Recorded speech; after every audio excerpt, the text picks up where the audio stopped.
নমস্কাৰ দৰ্শক সকল লিনাক্সত জেনাৰেল পাৰপজ ইউটিলিটিজ সংক্ৰান্ত এই টিউটোৰিয়েলত আমি আপোনাক স্বাগতম জনাইছো এই টিউটোৰিয়েলত আমি লিনাক্সত কিছু অধিকভাৱে মৌলিক আৰু প্ৰচুৰভাৱে ব্যৱহৃত নিৰ্দেশাৱলীৰ সৈতে পৰিচিত হ'ম এইটোৱে আপোনাক লিনাক্সৰ সৈতে কাম আৰম্ভ কৰিবলৈ উৎসাহিত কৰে আমি দেখা কমাণ্ডটো হৈছে এচ কমাণ্ড লক্ষ্য কৰক যে লিনাক্স কমাণ্ড কেছ সেনচিটিভ হয় উল্লেখ নকৰিলে ইয়াত সমস্ত নিৰ্দেশাৱলী আৰু তাৰ বিকল্পবিলাক সৰু হাতৰ আখৰত থাকে এই কমাণ্ডটি স্ক্ৰিনত কিছু বাৰ্তা প্ৰদৰ্শন কৰিবলৈ ব্যৱহাৰ কৰা হয় টাৰ্মিনেললৈ যাওক টাৰ্মিনেল খুলিবলৈ অন্য এটি টিউটোৰিয়েলত আগতেই এটি সাধাৰণ প্ৰক্ৰিয়া ব্যাখ্যা কৰা হৈছে প্ৰম্পটত এচ স্পেচ হেল্ল ৱৰ্ল্ড লিখক এন্টাৰ টিপক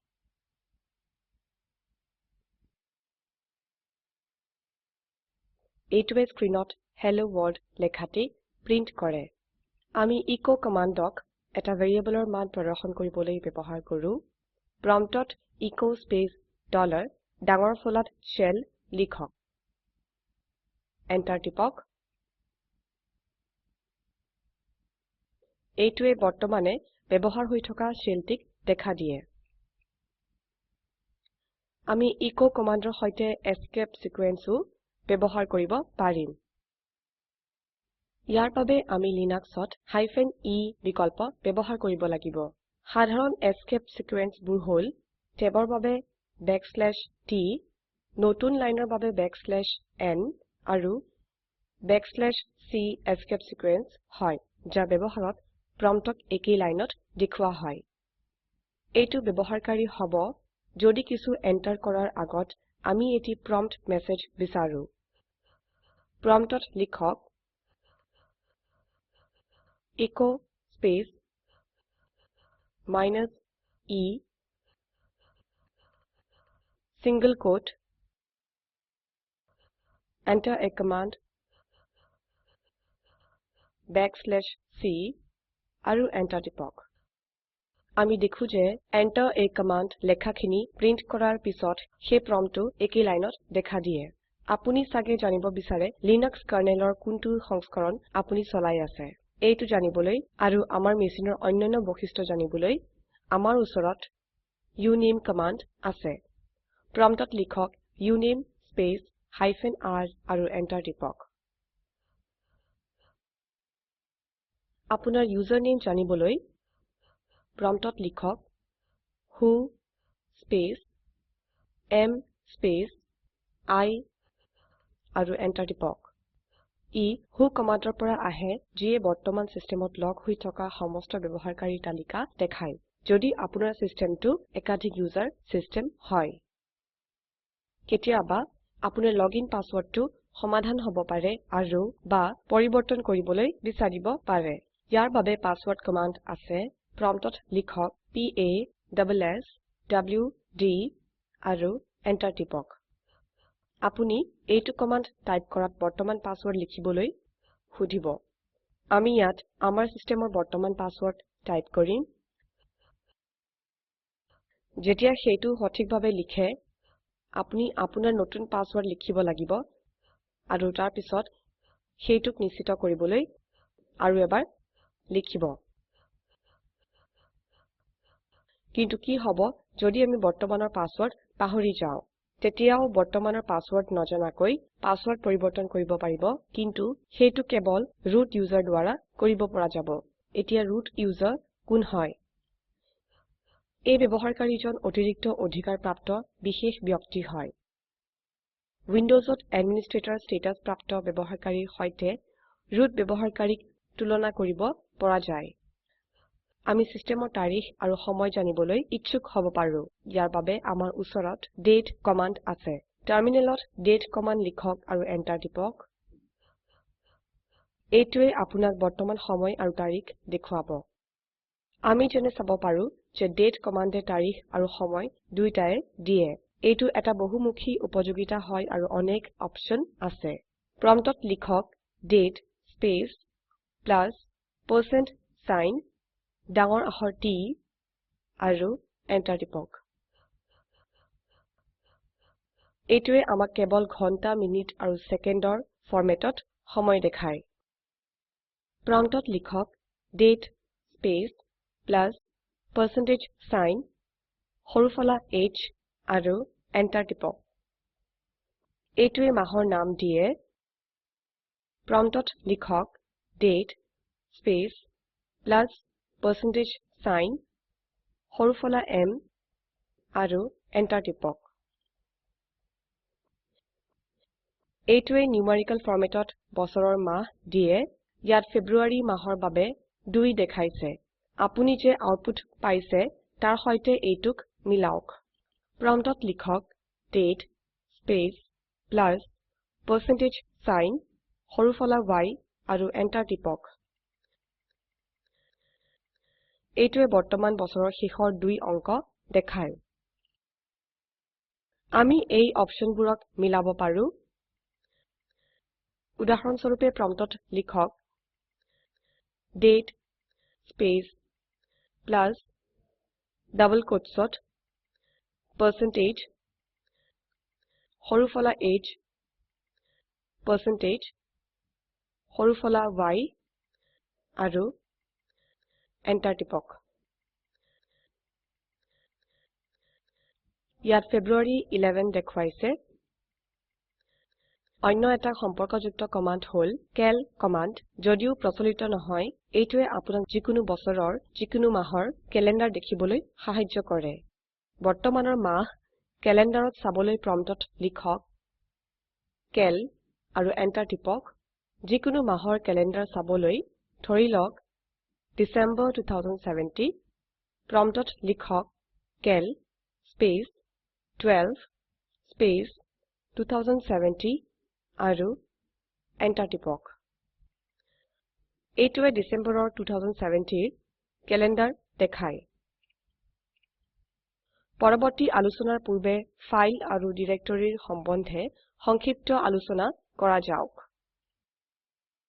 লিনাক্সত প্ৰায় সকলোৱে এটি ফাইল হয় এতিয়া প্ৰশ্নটো হল যে এটা ফাইল আসলতে কি হয় দৈনন্দিন জীৱনত ফাইলত আমি ডকুমেন্ট আৰু কাগজ সংৰক্ষণ কৰো একে ৰকমে লিনাক্স ফাইল তথ্য সংৰক্ষণ কৰিবলৈ এটি ধাৰক হয় পিছত ডিৰেক্টৰী কি হয় এটা ডিৰেক্টৰীক ফাইল আৰু অন্যান্য সাবডিৰেক্টৰিজৰ সংগ্ৰাহক হিচাপে ভবা হয় এটা ডিৰেক্টৰীয়ে ফাইলবোৰক শৃংখলাবদ্ধ পদ্ধতিত ৰাখিবলৈ সাহায্য কৰে এইটো উইন্ডোজৰ এটি ফোল্ডাৰৰ নিচিনা হয় লিনাক্স কম্পিউটাৰত আমি যেতিয়া লগইন কৰো তেতিয়া আমি হোম ডিৰেক্টৰীত ডিফল্ট ৰূপে থাকো হোম ডিৰেক্টৰী চাবলৈ প্ৰম্পটত লিখক echo স্পেচ ডলাৰ ডাঙৰ ফলাত হোম আৰু এন্টাৰ টিপক পৰৱৰ্তী কমান্ডে বৰ্তমানে কাম কৰি থকা ডিৰেক্টৰীক চাবলৈ সাহায্য কৰে pwd অৰ্থ প্ৰেজেন্ট ওয়াৰ্কিং ডাইৰেক্টৰী বুজায় প্ৰম্পটত pwd লিখক আৰু এন্টাৰ টিপক এবাৰ আমি আমাৰ ডিৰেক্টৰী জনাত আমি সেই ডিৰেক্টৰীত কি ফাইল আৰু সাব ডিৰেক্টৰী আছে জানিব বিচাৰো ইয়াৰ বাবে আমাৰ ওচৰত ইউনিক্স আৰু লিনাক্সত ব্যৱহাৰ হোৱা ls কমান্ড আছে ls কমান্ড লিখক আৰু এন্টাৰ টিপক আউটপুটটি লক্ষ্য কৰক ফাইল আৰু সাব ডিৰেক্টৰীবোৰ সাধাৰণতে বিভিন্ন ৰঙত দেখুৱায় ls এটা খুব বহুমুখী কমান্ড হয় আৰু অনেক অপশন আছে তাৰে কিছু দেখা যাওক প্ৰম্পটত লিখক ls স্পেচ মাইনাছ all আৰু এন্টাৰ টিপক এইটোৱে লুকাই থকা সহ সমস্ত ফাইলবোৰ দেখুৱায় ইয়াত লুকাই থকা ফাইলবোৰ হৈছে এটি বিন্দুৰ সৈতে আৰম্ভ হোৱা ফাইলৰ নাম যদি আমি ফাইলৰ নামৰ লগত আৰু বেছি কিছু তথ্য বিচাৰো তেনেহলে আমি -l অপশন ব্যৱহাৰ কৰিব পাৰো কমান্ড প্ৰম্পটত লিখক ls স্পেচ মাইনাছ সৰুফলা l আৰু এন্টাৰ টিপক এইটোৱে আমাক ফাইল ব্যৱহাৰৰ অনুমতি ফাইলৰ মালিকৰ নাম শেষৰ বাৰত পৰিবৰ্তনৰ সময় ফাইলৰ সাইজ বাইটত ইত্যাদি তথ্য জনায় এই অপশনৰ বিভিন্ন অংশৰ ব্যাখ্যা বৰ্তমান টিউটোৰিয়েলৰ ভাবধাৰা বাহিৰত LSক বহুতো অপশনছৰ সৈতে ব্যৱহাৰ কৰিব পাৰে যি আমি পিছলৈ চাম স্ক্ৰিনত এই সমস্ত তথ্যবোৰ প্ৰদৰ্শন কৰাৰ পৰিৱৰ্তে আমি সেইবোৰ এটি ফাইলত সংৰক্ষণ কৰিব পাৰো প্ৰকৃততে এই পদ্ধতিতে আমি এটা ফাইলক যিকোনো কমান্ডৰ আউটপুটক সংৰক্ষণ কৰিব পাৰো মাত্ৰ ৰাইট এংগল ব্ৰেকেট আৰু ফাইল নেমৰ পিছত কমান্ড লিখক ধৰক আমি লিখো কমান্ড প্ৰম্পটত ls স্পেচ মাইনাস সৰুফলা l space right angle bracket space fileinfo আৰু এন্টাৰ টিপক এতিয়া সমস্ত ফাইল আৰু ডিৰেক্টৰী সংক্ৰান্ত তথ্য ফাইলএইনফো নামৰ ফাইলৰলৈ সংৰক্ষিত হৈছে কিন্তু কিভাবে আমি এই ফাইলটোৰ ভিতৰৰ উপাদানবোৰ চাও ইয়াৰ বাবে আমাৰ ওচৰত কেট কমান্ড আছে লিখক কেট স্পেচ তাৰ পিছত ফাইলৰ নাম অৰ্থাৎ ইয়াত ফাইলএইনফো আৰু এন্টাৰ টিপক এতিয়া আপুনি ফাইলটোৰ ভিতৰৰ লেখাখিনি দেখিব পাৰে কেটৰ অন্যতম প্ৰধান ব্যৱহাৰ হল ফাইল তৈয়াৰ কৰা ইয়াৰ বাবে প্ৰম্পটত cat space right angle bracket space file name ধৰক ফাইল1 আৰু এন্টাৰ টিপক যেতিয়া আমি এন্টাৰ টিপো তেতিয়াই কমান্ডটো ব্যৱহাৰকাৰীৰ পৰা ইনপুটৰ বাবে অপেক্ষা কৰে তেনেহলে ইয়াত কিছু লেখা যাওক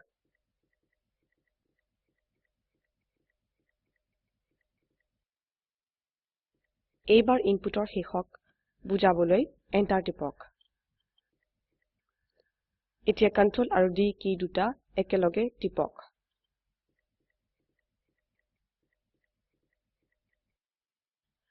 যদি এটা ফাইল1 নামেৰে কোনো ফাইল আগৰ পৰা উপস্থিত থাকে তেনেহলে ইনপুট ইউজাৰ আগৰ ফাইলটিক ওভাৰৰাইট কৰি দিব আপুনি যদি উপস্থিত ফাইলটিক শেষৰলৈ নতুন লেখাটি সংযোগ কৰিব বিচাৰিছে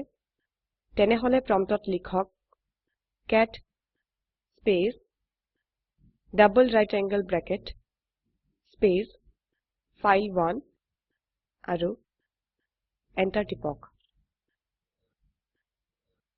অন্যান্য বহুতো কমান্ড আছে যি আমি আলোচনা কৰিব পাৰিলো হেতেন কিন্তু এতিয়াৰ বাবে আমি ইয়াতে সীমিত কৰো আৰু সমস্ত কমান্ডবোৰৰ বাবেও অনেক অপশনছ আৰু সম্ভাৱনাবোৰ আলোচনা কৰা হোৱা নাই এই টিউটোৰিয়েলৰ শেষলৈ আহিলো spoken tutorial project talk to a teacher প্ৰজেক্টৰ এটা অংগ ই ভাৰত চৰকাৰৰ MHRDৰ ICTৰ মাধ্যমেৰে ৰাষ্ট্ৰীয় শিক্ষা মিছনৰ দ্বাৰা সমৰ্থিত হয় স্পোকেন টিউটোৰিয়েল প্ৰজেক্টৰ বিষয়ে অধিক জানিবলৈ তলৰ সংযোগত থকা ভিডিঅটো চাওক এই টিউটোৰিয়েলটো অনামিকা মেধিৰ দ্বাৰা যোগদান কৰা হৈছে মই মৌচুমী মেধি এতিয়া আপোনাৰ পৰা বিদায় লৈছো ধন্যবাদ